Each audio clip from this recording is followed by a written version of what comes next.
Welcome to the BBC. So let's start with these. You got this cards. I've got those cards, but I do like a little card. Do you? Which cards have you got? I've got a few things. Ooh. I've got a moon one. I do have quite a few cards, but these ones were given to me by a group of students that I was teaching. Oh, that's nice. And they're just lovely. So they're 100 inspiring quotes. This is kind of where the journey started for the podcast. But I'm going to shuffle them, and you are going to tell me to stop, and then I'm just going to take the top card. Okay. Are you shuffling? Oh, dropped a card. Maybe that should be the one. There we go. Right. Stop. Okay. So the card that's come up for you is you always pass failure on the way to success. I'm thinking about that Waterstones application form. I am too. So screw you, Waterstones. You always pass failure on the way to success. I mean, what do you think to that card? I think about that because probably in the last maybe 18 months, my business has been going up and down, as it naturally does anyway in interior design seasonally, but also what's going on in the world. And there have been occasions where I've thought, this isn't where I expected it to be 5-6 years into this business. And so I've messed it up. And I've had those thoughts, and that's quite normal, but I always sort of get myself out of that, because you do the old, well, here are the reasons why you're not a failure, and have a bit of a word with myself. So that's quite timely, I would say. Yeah, definitely. And because we've had several conversations as well online about that, and I know that you were worried about exploring that straight away, and it's so funny that card's come up in the first instance. Yeah. But you're right, we do somehow find a way through it as we are taking this road less travelled. And I was wondering if we could just go back a little bit to where Home Shaped came from, because your website is gorgeous. Home is where the heart is, isn't it? And you're all about telling stories of families. Where did this journey start? Because I know you were in media. Yes. And you took that road less travelled. Tell me about it. So I think, the name of the business comes from, because I sort of use home as a feeling, as like a heart-shaped thread that runs through everything that I do. And so I called it Home Shaped because your home shapes how you feel. That's where it came from. And I guess how I got to sort of recognising what I wanted to do. So I did work in media. I worked in advertising for 17 years. But prior to that, I've got a bit of a... how can I describe it? A bit of a sort of displaced background. So I left home at 16. And by the time I was 40, I'd lived in 22 different homes. So already, I got all of that kind of living in so many places. Then when I got pregnant with my daughter when I was 25, which was not really on the cards, and then split up with her dad quite soon afterwards. And I was working full time in advertising in London on my own with her. And it was then at that point that I really, really started hitting home. I mean, there's so many puns around home. I'm going to throw them all out. And throw them in. There's going to be a title of the episode coming up. I can feel it.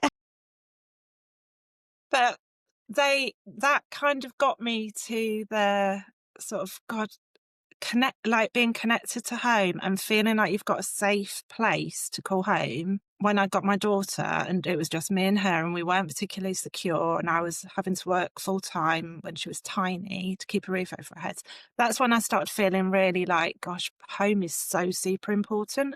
Plus, living in all those homes, plus like a backstory of a couple of generations of lost mums, which means I don't have my mum. She's here, but not part of my life. Yeah. And that as well, when you become a mum, becomes like, right, that feeling of home is everything. It's like so important to me. And then I started thinking, oh gosh, could I? Because I was always quite into interior design. I used to always, whatever house I was renting, I'd ask the landlord if I could paint the walls. I'd really personalise the space. And the kind of two things when I was on maternity leave with my third, it just got me thinking maybe I should be doing this instead, because it all kind of ties together. But it took me ages to think, why am I so passionate about this?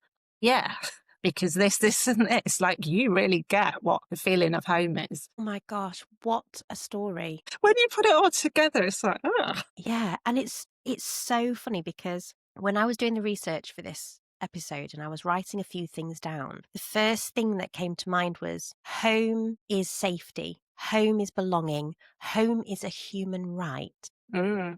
And it is so, so much part of our identity. So now to hear that where this came from makes complete sense. And you can't be creative when you're in survival mode. That's the other thing Yeah. as well, because it sounds like you were in survival mode for so long. Yeah. And I used to really try. And I think maybe that's where I started honing my skills at making a space feel.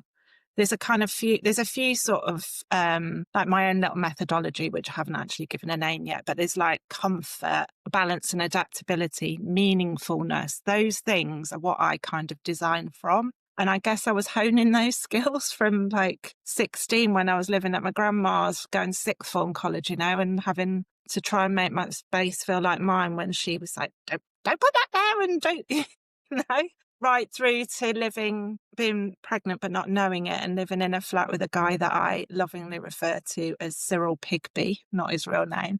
He was probably, he was so not my type of guy. And he, like the kitchen, all the beans was stuck, like an assumption you might make about someone as OCD. He was like that with all the tins in the cupboards, and I am not like that.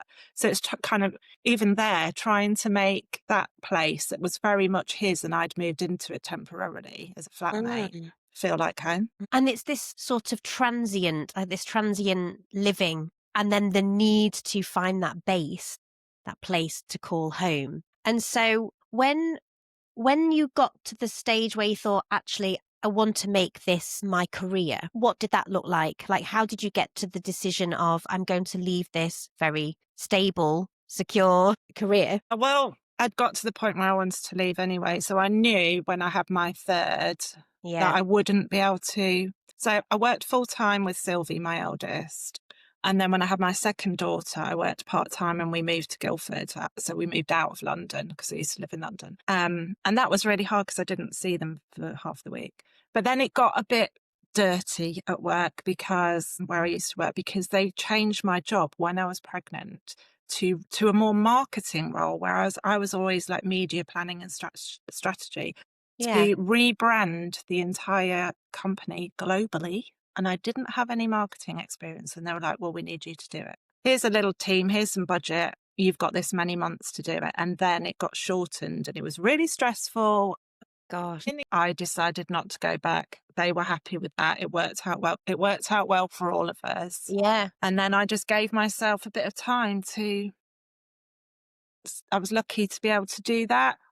We got married when George was like 11 months old or something. I did it all myself. I made everything for the wedding and everything. Wow. And then I don't know, someone was asking me this in a networking thing the other day. I cannot remember the moment where I had that. This is what it is. This is what I'm going to do. I don't remember. But I always used to buy living, etc. from when it started in like 1999. My husband made me get rid of them all when we moved house, like stacks of them. And I was always really interested in it, but I'd never kind of connected everything. And I think you've got to be, if you're running your own business, you've got to have such a passion for what you're doing and a reason for it. Otherwise, in those dips where you feel like it might not be going the way, that's where you need that to bring you back to the reason why. And I've got some bigger things that I want to be able to support. And I need my business to be a success to be able to support those things that I really care about and those charities and stuff. Yeah. I'm going to come back to charities because I was actually doing a little bit of research around homelessness and the amount of people that are displaced and the children that are affected by that as well. So we'll come to that because it is a crucial issue and I think we do need to address it. But when you were thinking about retraining, how did you manage that when you were also mum? Because so much of being mum is putting you and your needs at the bottom of the pile. Yeah. I can't remember even how long ago it was now, maybe 7 years ago. So I did a course in Nottingham, actually. Did you? It was half online, and so you did some in studio and some online, and that's the option I chose in like I think it's a diploma in professional interior design, but it was quite intense. And another interior designer that I knew that was really successful had done it, so I thought, great idea. And the best bit about it was, I've got such happy memories of this. So the in studio bits were 1 whole weeks in Nottingham. So I had to, and at that time, I had a great aunt who was like my grandma, because I never had my grandma, which is kind of part of the backstory. She was like, and she's like my number one cheerleader. Sadly, she died last year. But so she was like 90, maybe. Yeah, because she was 98 when she died, or 97 when she died. I would stay with her, and then I'd go to the studio in the day, and I just, that was my life that week. I didn't call home, but I was quite selfish. And she'd be there waiting with a glass of wine and my Oh, dinner, wonderful. my M&S meal ready for me when I walked through the door, and she'd like get the taxis, like, and it was like home away from home. And That's because I was interesting. staying with her, it felt really, it was a really special time, that time. And I Mm. didn't really realize that doing that course would also that would be such precious time with her. But I was just totally selfish. It's like the kids, my husband, he's totally happy being with the With the flexing a bit to children, help yeah. me do what I wanted to do.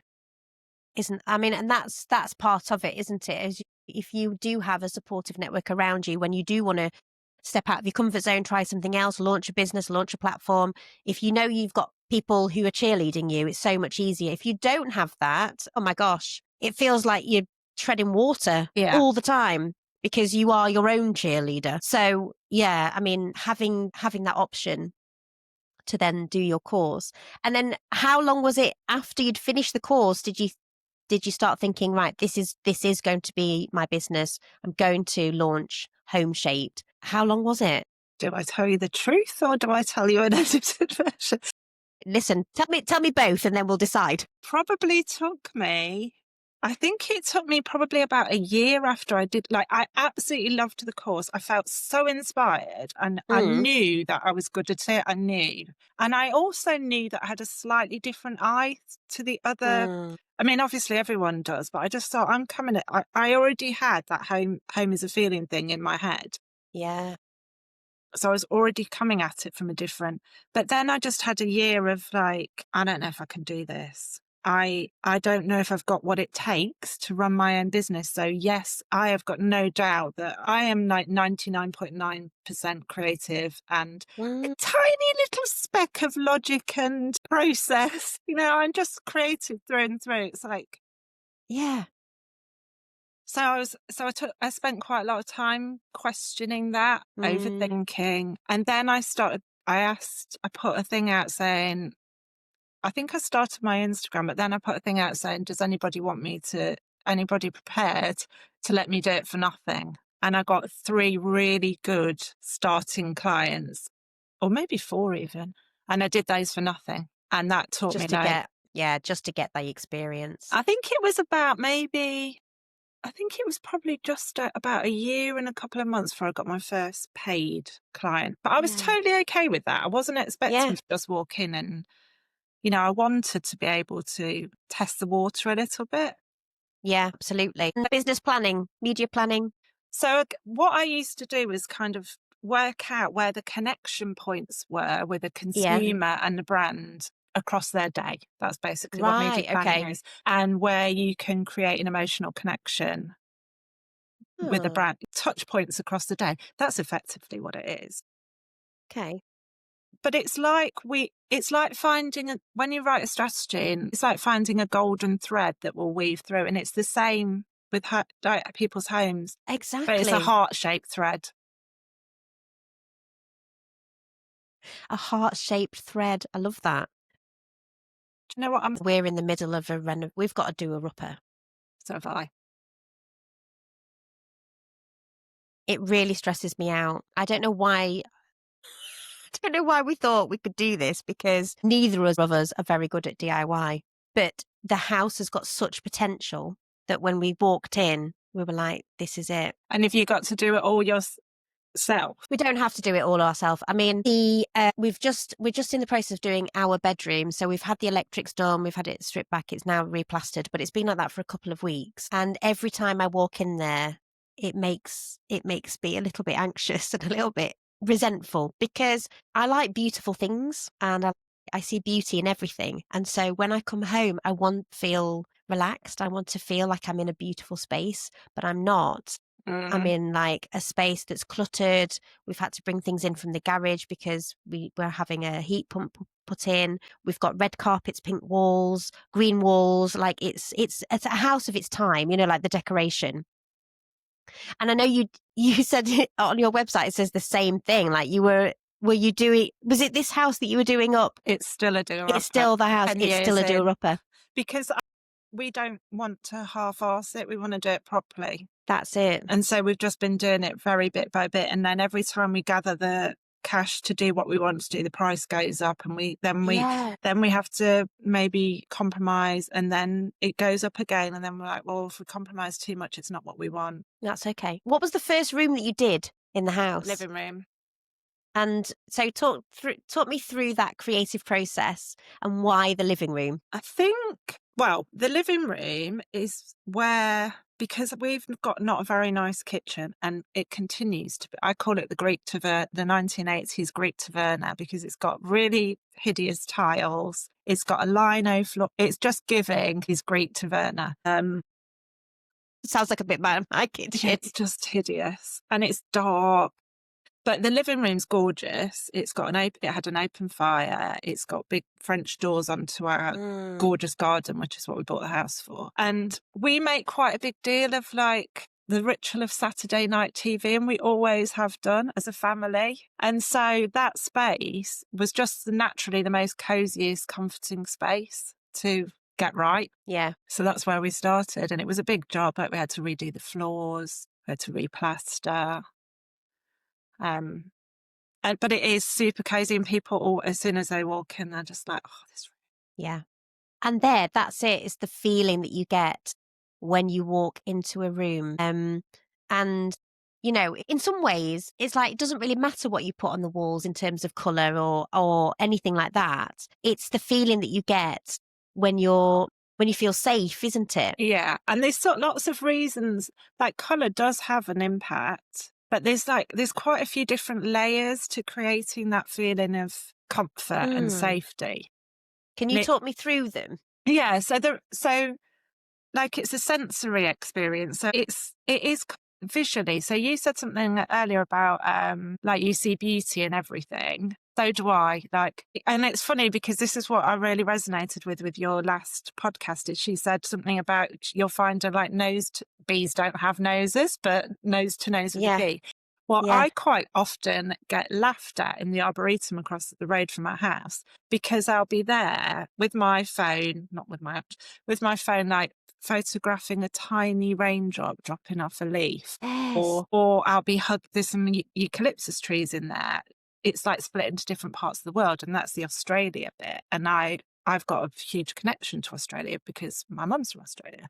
And so sometimes I'll go and hug that tree, and I've been found hugging it, bothered, by, you know, an old man walking his dog, wondering what are you doing that for? Because that sort of, why am I even saying this now? What has that got to do with beauty? Yeah. So if you find beauty in things, and there is a massive physiological response to finding beauty in things, it's called neuroaesthetics, is the science behind it. And that is becoming slowly evolving into informing interior design. When I mention it, most interior designers, when I mention the science and psychology stuff, haven't got a clue what I'm talking. But that is the neuroaesthetics, is how our eyes note beauty, and then how our physiological response to it. So it calms our nervous system, it can improve our focus, and obviously colours and patterns can do that. That was quite a long-winded way of trying to explain to you. Neuroaesthetics. So anyone who's listening, I'm going to put some maybe some research or some links. Maybe you could send me a little link to some research and we can pop that in the show notes for Yeah, anyone there's who's interested. it's quite hard to find actually, because it Mm, just like the other science that informs quite a lot of what I do, it's emerging science. So there's not that much research, and there's certainly not very much about home. I'd love to do a big research project actually. But yeah, I'll dig some stuff out. yeah, that'd be really interesting. So if we're thinking about like the sensory experience, so what we see, Mm. and then I guess it's what you can smell and Yeah, and hear. feel. So feel obviously is quite a big thing. So textures, and this is something that gets not forgotten about or overlooked loads, is textures, materials, shapes, those sorts of things. So there are materials and shapes and textures that are more like nature based. So the natural materials, the properties of those will always make you feel better than something that is hard. I think, did I do it this morning? Wrote a post about it, like soft edges, a curved table rather than a rectangular table. Those sorts of things. So colour and texture is super important. That doesn't mean go and buy a load of cushions, because I'm not down with that. No. Despite what, like, one client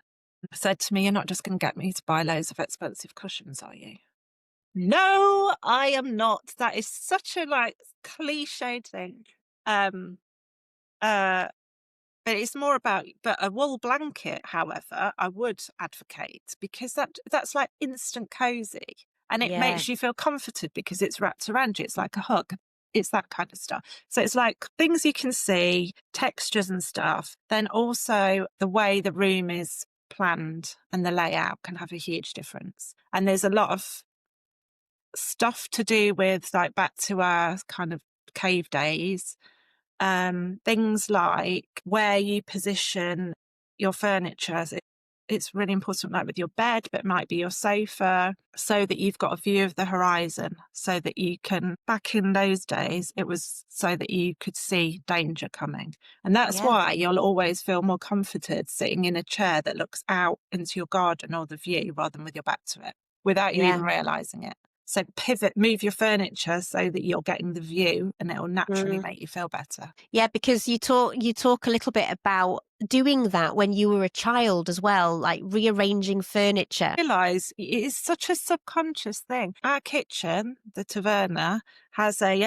like a big wall where our little kitchen table is, and I don't eat my breakfast in there because I don't want to. It doesn't make me feel comforted sitting facing walls. So I will often eat my breakfast in my bedroom, which I know it sounds like the most slovenly, slothy, what do the kids call it, bed rotty thing. But I've got a gorgeous view of the hill from my bedroom window, and so.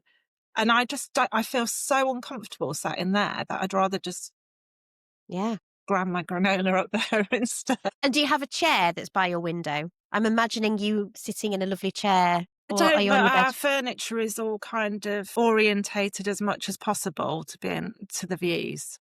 And because we love we're like really green, we love the gardens. So our home's really connected to nature. And my husband and I have both got quite similar, like, we love gardening. He has got me into really loving birds. So we've got Mm, lots of birds and image stuff around our house. yeah. So that's kind of the next level, actually, once after the space planning and optimizing that, so that it makes you feel good and comforted, and not, like, eliminating clutter as much as possible, because that Yeah. also, the reason that it's a similar watching the horizon thing, that clutter, if there was stuff in the way Mm, back in the day, God, I'm really that's like all right. handy. Handsy. And they're really long, then clutter in the way of the horizon would have made you feel unsafe as well. So it's all things like that. Yeah, and then the next level is adding a bit of meaning and togetherness to that space. So finding ways that you can, there's some research, and it's about, like, almost like accidental moments of togetherness with the people that you're with, whether it be in the office space. I think it's in the office space at home. Yeah. But those, like, accidental moments of togetherness is where we feel really connected. So it's like non-intentional. So at home, that could be, I think probably that's why islands are really popular. It's not only are they Yeah. good for storage and stuff, but having the seats at the island allow for your kids to jump up and chat to you on their way to, like, annihilating the snack drawer. Yeah. See, we'd like to do that with ours. We've got a galley kitchen, and then we it goes into the dining room, but the dining room is free flow that goes then into a lounge. So we'd like to knock through Mm, into the kitchen and have an island. One of our friends have done it as well, and obviously everybody congregates in the kitchen when we're socializing. You know, the kids can be in there, and we can have like a little sofa with some board games and things like that. yeah. I think accidental moments of togetherness is the title of the episode. That is absolutely beautiful. I love that. And you say workspace as well. So obviously some people listening to this will work from home. So how do we manage to kind of keep those spaces separate so that we can relax in the sort of the home space, but then have a workspace as well that feels purposeful and intentional? That is often the thing that, yeah, we have to do because we have to have our spaces that are adaptable for multi Mm, purposes. There are lots of ways of doing that to kind of delineate between spaces. So, for example, in here, although the sofa's round the other way, but I've got my desk over here in a corner of this room, but that sofa is usually facing the opposite way, and it kind of cuts the room in half. And on the other wall is a TV. So it's like a room of two halves. mm, And because the sofa's facing that way, so if I wanted to, because I have watched an episode of Maths in the middle of the day, I can just sit over there, but I'm facing away from my workspace, and it kind of closes you off from that. So it's kind of delineating the space a bit, or, there are like offices with cupboards and things like that where you can close it off. yeah. And when you start working with a client, obviously you've got different ways of working with people. You obviously have your full interior design service. You've got mood boards and kind of a consultation package as well, don't you? So if you want to explain a little bit, like what does a full service look like with an interior designer? Because for me, somebody who is doing a house up, I need to know. Asking for a friend. Well, yeah, because that's the thing that people come to me for a full design, because they do not have the time, energy, confidence. They're ready to do it. They might have a total idea of what they want, but they're sort of stuck in it, and they kind of want to take action. I described it in a networking event the other day as a busy woman that will just go, fuck it, let's do it, because I know it's going to make my life better. Because there's this kind of thing of like, if you don't do it, it's going to carry on frustrating you for the next 6 months or year or however long you leave it. So it's kind of better to just get it done, and then be brave, take that action in getting someone in, because it's a big trust thing as well. And a full design thing is a massive trust thing between me and my clients, because they have got to let me into their home like properly. And quite often Yeah. I'll immediately uncover is quite a deep conversation. I get to know my clients really well. So the full design package, I always send out a questionnaire, like a really fun questionnaire to dig out your personality and your likes and Yeah. dislikes and things colours you can't stand. Obviously, my main question is always, how do you want your home to feel? How is it being lived in? How do you want it to support you to become the best version of you, and how you are living now and where you want to go with your life, you and your family? That's the bigger picture stuff with the full design. Then I normally go to the house, we talk through that questionnaire. I then do a mood board, because a mood board, I do that in isolation sometimes, but a mood board kind of sets the tone. That is like the strategy. So you see everything sort of together, and I sometimes do it room by room and then an overall one. And then that's really exciting. Everyone always gets really excited when they see that, because it's sort of bringing a vision to life. And also then that always comes with notes, regardless of if it goes the full design. So you can have it on your phone, and it's like a visual checklist every single time you Google anything or you're in a shop. Yeah. You can Yeah. just look, say, does that look like that would go on that mood board? No, so I'm not even going to bother buying that. Mm, It's kind of like a real, like, clarifying tool. yeah. Then after the mood board, then I'll do some space planning. So I'll work out the most optimum flow. I know all the, like, what's it called? Anthropomorphic data of distances between things and heights and all that sort of stuff. Wow.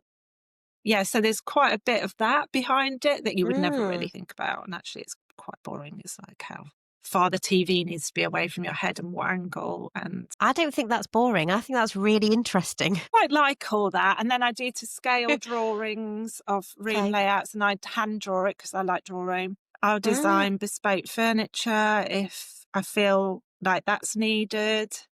That a carpenter can then just use my drawings to create something. So I've done that in loads of different, I've done like wall to wall, a children's playroom with a like little nook in the middle and pull out drawers. So they've all got their wow. own drawer, and I've done loads of stuff. And then I source things, which is quite often the theme that is just like, because I create a spreadsheet with all the deets on, and then all you got to do is click and buy it.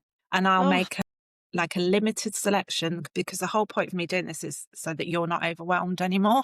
yeah. And it is very rare that someone comes back and say, in fact, I don't know that that's ever happened, comes back and says, oh, I don't like those choices. And in fact, one client that I've had said to me on Instagram on one of my posts, so she said it publicly, which I loved from her. I actually went off piste, bought something that wasn't on your thing, and I had to send it back and get your one because I went against you and I'm so sorry. I think that's the thing, isn't it? It's like impulse buying. You think you know what a space needs. And so you go out and you buy lots of different things and then you get it into the space and it doesn't work at all. And so having that clarity and having somebody like you to take that overwhelm away and say, look, these are your three options. Choose one. Yeah. I'm like, I am down for that. And they're all quite, they're all quite similar, because by that point I'll have Mm, honed the experience and the feeling of that space or mm, house or whatever I'm doing, whatever level I'm doing it, so much that it's really clear the choices that I've made. And I explain everything, as I either explain it in a presentation or I go and talk it through. Sometimes I'll do physical mood boards, like I did at the most beautiful house. I called it the tree house. And we had a mood board for each room, a physical mood board, because she wanted lots of fabric, different fabrics and stuff. Yeah. And then it's like, you can't go wrong from there because I've done it all for you. And what I think I'm really good at as well, I'm quite intuitive, and so, and like maybe my strategy background, so I can instantly go into a space, speak to the person that lives there and work out immediately from like just getting a feeling it what they mm. need and how I need to do it. I can't explain how, but that's kind of, so then when I've done the whole process, I just know that it's all done for them and they can just get on with loving that space and living in it. And I think that intuition is often underestimated in our creative work. We can ignore it for such a long time. I think sometimes because we're frightened of it, because it means we have to be brave. We Yeah. have to trust that little niggle that it won't go away. And I think for those of you listening who are taking that road less traveled and listening to that intuition, it's so inspiring. It motivates other people to do the same. But it can take time, can't it? And I think I intuitive, like I can walk into a space. I've also like really like I'm really sensitive. I'm a very sensitive soul, which I consider is my absolute superpower. My son is like it as well. Like that is I like think it is. a raindrop plopping. Yes. I am in love with that moment. Me But too. most people will just walk past because it's just a ploppy raindrop. Mm. And I think that that makes me really sort of open to the feeling of the space. Like there are some places I've been to and I have got the hell out of it really quickly because I just feel super uncomfortable in it. And I don't know whether that is something from another realm. Who knows? Oh, But who I knows? just can really feel a space. And I can also feel a space. I've been into some homes where they've got really beautiful, amazing homes, but they're not in love with them. And I can feel that. And I can't describe it. An emptiness. Yeah, I can just feel the disconnect, but I can Mm. also see what to do about it, which is what brings me the most joy, because the difference, like one client, she got really tearful because she knew she had a really lovely home. So it's not about a lack of gratitude. It's just knowing that there's an offness. And I redid a room that had some choices have been made that she didn't really want to Mm. make. And so we sort of redid it, and she loves it now. And every time I see her, she's like, she can't tell me enough times, but every time it just makes me, that's why I do. And actually, because I've you got did it. a new client just starting, and she's really poorly. She wants me to help her like finish off her home. And like, what a What privilege. a privilege. I mean, it makes me feel a bit Gosh. yeah. It's quite big for me, obviously, but also and this is the thing, it's this intuitive thing of don't give up on this, because this is why you do what you do, because I want to make a difference, Yeah, and I can you make a are. difference because home is what holds you and supports you. And she is going to need her home to do that. And she doesn't want to be thinking, She doesn't want the stress of it yeah, all. or thinking, oh God, if I'd have finished that, I just wish I'd Mm. got that done. Like, she wants to do Yeah. a lot with art and stuff. Mm. I wish I'd done that, and now it's too late. And I can sort that out for a super quick, help her do it Yeah. all, and then it's going And to then make she'll her feel, enjoy it. yeah. She'll enjoy it, the time in that space. And I want to just circle back round to um, this purpose and the why and the charity work Mm. that you mentioned earlier. Um, I mean, the weather today is absolutely atrocious, and the thought of people being out on the streets and not having anywhere to live, it really, really gets to me. I don't know why we are still battling this issue of homelessness. And there are so many amazing charities out there that are doing incredible things. What sort of charities are you hoping to work with, or what would you like to do in that space? So when I first started, there was an interior designer in America that I really loved, Henderson, her name is, and she was working for this charity. She was doing some volunteering work for this charity that basically helps women and children displaced because of domestic violence recreate a new home. And a lot in this country, when you've escaped domestic violence and you're rehomed in a shelf. There's often no carpets, nothing at the windows, which is absolutely diabolical, because that's the first thing for someone that's been through Yeah. that to feel safe. No Mm. white goods, no beds, nothing. What? Yeah. So You're literally just given a roof yeah. and four walls. And so there's two charities, and she kind of started, and then there's another one called Healing Homes West, I think. Oh, Mm. I can send you them. And what they do, they basically raise awareness, raise money, do an Amazon buying thing. Like, so they set up everything. They get interior designers to help them. They get brands to give them furniture. And then they refurnish these spaces for these families. So they'll put a thing out saying this family has been through this in a roundabout way, or this child is sleeping on the floor of a grandma's bedroom and has never had her own room, things like that. And then Mm. they'll transform the space. And like, it's unimaginable to go from having nothing and to have to leave everything like that, to then be able to give them, to create a home for them so that they feel safe and comforted, so that they can be together. It's super important. And that's It's why, I mean, obviously I want to make a success out of my business, because I also want to have, nice be able things. to, yeah, and to like afford joyful things with my family. That's what I'm doing it for. But I also, my bigger Exactly. thing is I've always wanted to support those charities. Furnishing Futures, that's the other one. There we go. Um, and I Vision want to be future. able to contribute to those. And it's really, it's always kind of been my thing of like not displacement, because I've had a bit of a background in that, not in that way, but I understand. It's back to that understanding the importance of a home that holds you and feels like when you walk through the door.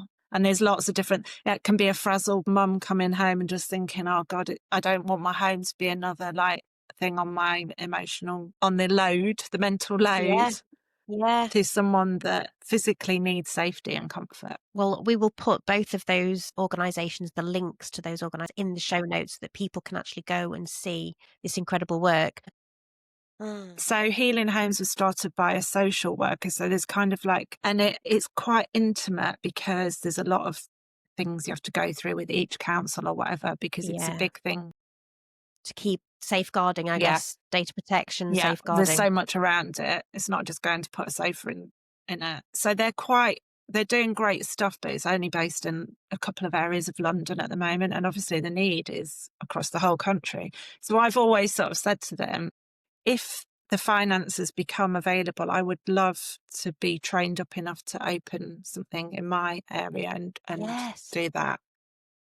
that'd be brilliant. Yeah. But yeah, they have interior designers sometimes going to do the room or, Mm, or getting things that they've used in like styling shoots and donating those. yeah, Yeah, that it's sounds such a brilliant, incredible. it's such a like tangible thing to do, Yeah. to see, and it's really clear to see the difference and what impact it has. Well, will you keep us informed? Will you let us know when that all happens? Because I mean, obviously we are connected now on socials, even though I can't see you because of the Yeah. algorithm. Damn you, Instagram! But I do want to support the people that come on and creatives and their work. So keep us informed, and I'll share everything that you're up to. Like creativity, the sort of conversations you have, it's so like it's kind of like everything to me. It's what makes me feel good.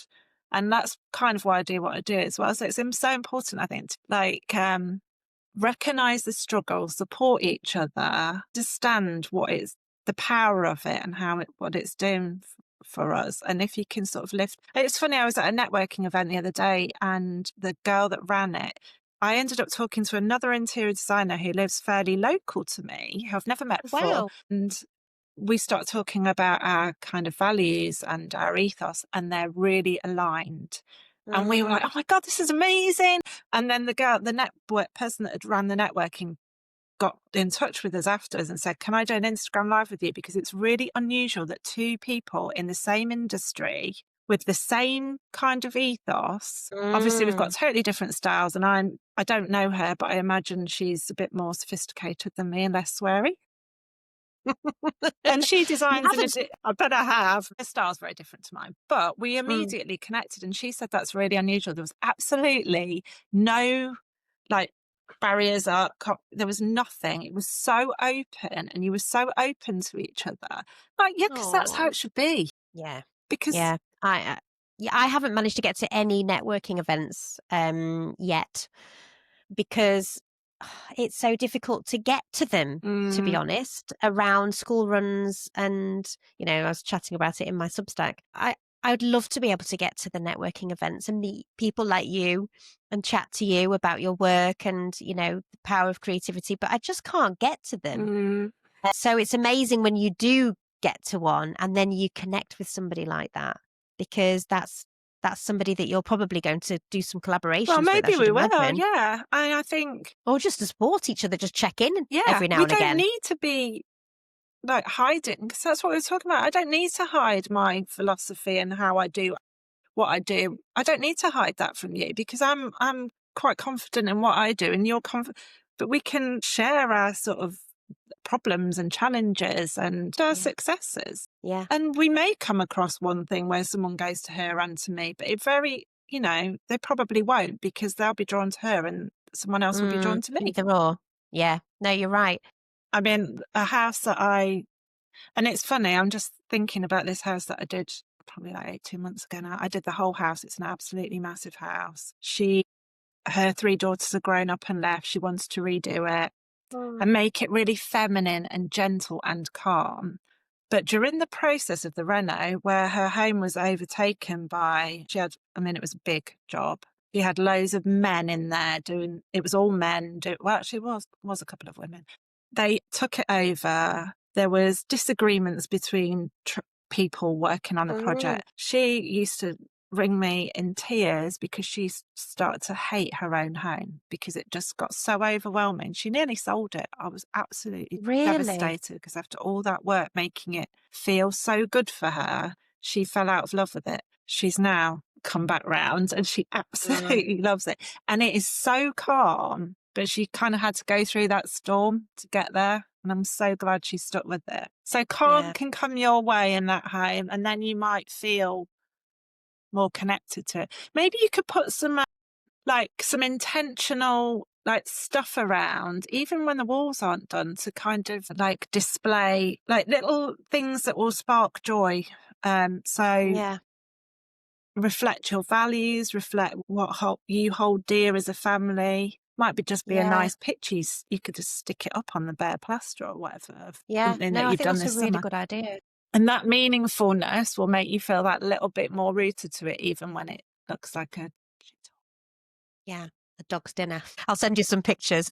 but it's kind of, there's nothing I can't, like, you No, I can't know. take away that process. I mean, everyone No, hates it is it. part No of one it. loves it. No. I've never met Unless anyone that loves it. No, unless you're kind of you're doing something up and you're living somewhere Yeah. else. But we don't have that luxury. We've got to live in the mess. And I suppose, bringing it back to this idea of creativity, the process of being creative in whatever medium it is messy. There's ups and downs. You feel in the thick of it. You feel invisible. You feel lost.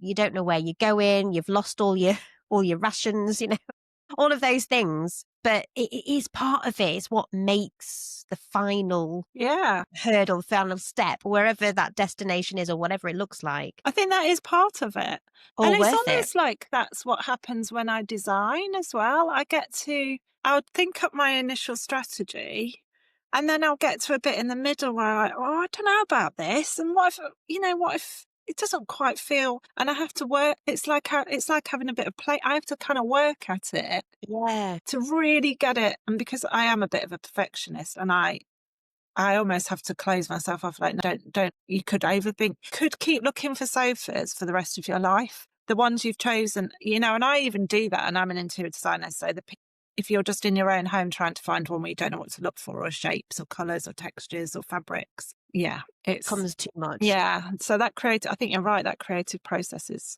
messy. Like, I went to a sip and paint for the first time the other night, and I was Oh, no, getting you my messaged me. getting my knickers in a right old twist about, well, this Twist. just looks rubbish. And then it was taking me back to being at school where I thought I had the creative sense, but I couldn't put it down on the paper. And my Yeah. family are all really good at drawing. Like, my brother's an artist. My mum and dad are both really creative. And I used to get really annoyed, and I had to think, right, just let it go and see what comes. And mine was totally different to everyone else's, possibly partly because my perfectionism. Someone said to me, "Oh, are you a really ordered person?" Which made me laugh because, I think that's wonderful. Out of everybody else that was there, yours was the one that was different. yeah. And maybe that's just, if everyone goes left, I go right. That's just my personality. Yeah. And creativity then is a really good, like, vessel. Yeah. Kind of work through that, whatever it is. I don't mean like draw different versions of what your life could be. But I mean, No, I know what you in mean. just picking up a pen and doodling, you're working things through, aren't you? And creativity is like your Processing. vessel, a processing vessel, isn't it? Because I Yeah. know instinctively when I'm feeling a bit like just something's off, I will either get a paintbrush out, go in the garden and get my hands dirty in the soil, go and look at a raindrop, hug a tree. I will go read poems. I read loads of poems. What's your favourite? Do you have a favourite poem? Gosh, what's the author called? The Stolen Orange. That's one of my favourite poems. It's basically about who wrote it? Oh, God, menopause. Totally forgetful. It's basically about putting an orange in your pocket and you hold it. If you think that there's nothing great happening in the world, you just put your hand in your pocket where the orange is. Yeah, I love reading poems. I've got loads of like anthologies, like the ones for one for every autumn, Yeah, winter's I love day, things and like all that. those sorts of things. I love things like And then, that. it's so funny because when we get, at some point I'm going to stop recording, but I just love talking to you. I obviously I go to the library quite regularly with my little one, and for the first time in a very, very long time, I picked up a poetry anthology Out There in the Wild. Wild. Obviously, it was the title that got me, but I wanted to. This poem really. Can I read it to Yeah, you? definitely. I'd love you Okay. to. So this poem, it's like a collection of poems by three different poets. So, and at the end, obviously, they come together. But so this poem is called Stick Insect. Stick Insect doesn't look for company of her own kind. Call her shy, call her aloof. She will not sway. Root, branch, leaf, she is nothing but herself. Turns up on plants without an invite. Holds her nerve against the wind. Brilliant poem. Just love it. We're stick insects. We're sticking together. Oh, that's lovely. There's such like there's just so, I I think think you people are come so across clever and I think you come across words when you like when you need them. yeah, I do this thing, although I haven't done it this year. There's a lady called Beth Kempton that I follow on Instagram, and she does like poetry prompts a few times a year. She does it in autumn and winter, and I always do them. I love writing poetry. And I got so inspired last year that I did not enter a poetry competition. I entered a nature writing competition. I actually got shortlisted for it. Did First time you? I'd That's ever amazing. entered some writing. Yeah. I think I called it Belonging in a Bottle. It was about if you could just bottle those moments when you feel really rooted or connected. And it was all about in nature. Like I've got a walk that always makes me cry when I go down to Cornwall, like on a cliff top walk. It always brings me to tears because it's so beautiful and awe-inspiring. So I was thinking if I could bottle that and I feel really at home there. And it's kind of about that. And that'll Mm. feed into when I get round to write my book, which I say I'm writing, but I've been writing it for years. So what is the book? So the What are you book writing? is it's a bit tricky because Okay. it's about, part of it is about the non-relationship with my mum Okay. and the generational stuff that's happened before that, which is Mm. why I don't have a relationship with my mum, and how that displacement sort of feeds into the need for home and belonging and comfort, and how it is possible to find that even when something so profoundly like affecting as not having your mum in your life when she's around, how you can still make your own roots and connect and like be your own kind of mother and hold space in your own home. That's where I'm going with it, but it's quite tricky because she's still here and it has to be my Mm. version of the story. Yeah. I can't be telling her story because I don't really know how she thinks about things. But it's, yeah, there's her backstory and therefore my backstory is pretty awful. There's a real story to tell of displacement and tragedy, Yeah. but And trauma. all about, yeah, and trauma, but all about not being home, being far away from home, being moved. And my mum was moved across the world when she was 9, just after her mum died. Wow. Yeah. On her own or with family? Well, so her mum died. Her mum had got remarried because her dad You was don't not. have to tell me, No, by the way. it's a really No. interesting story. I want to include it in my Your book. book somehow, but it's how I tell it. So basically, my grandma and granddad, it was not a very good marriage, and there was domestic violence there. So my nana and dad and my great grandparents flew out from England to Australia to go and sort of save her, really. She got divorced. She'd had my mum and her brother. She got divorced and remarried, and he was apparently really nice. But then when my grandma was, I don't know, I think she was 35 or something. I don't know. My mum was 9 anyway. She was pregnant with twins, and she had a hernia, and she died, which that wouldn't happen now. God. And the husband blamed himself for her dying. Anyway, so then he was going to, my nana and granddad said, I'm going to take my mum. Oh no, then my real original granddad said he didn't want my mum, he only wanted the brother. So then my nana and dada brought my mum over to England when she was 9 on the boat. It took 6 months to get from she went through through the Yemen and all sorts of stuff on the boat. So yeah, 9. And then the stepdad was going to come to England to look after her, but unfortunately he drank bleach and committed suicide because he blamed himself. So my mum God. didn't see her brother for something like God. 30 years. I actually met him in Australia before she saw him. She never spoke to Mm. her dad again. No. Yeah. I mean, it's no wonder that my mother has a problem with maintaining relationships, even with her own 2 children. She can't do Mm. it because she's never been taught. But it's such a fascinating story about displacement. And like my grandma went out to Australia, got married when she was like 17, I think, to join my granddad who was in the Australian Air Force. So she flew out there to sign a legal document because she wasn't really old enough to Mm. go or get married or something. So she went off there. That changed everything. Then my mum comes back all that way. Like my opening line of my book is being on the boat coming home on Christmas Day because she would have been on the boat on Christmas Day just after her mum died. So that's where I open my Mm. a You big you story, but it's you have to write this book yeah.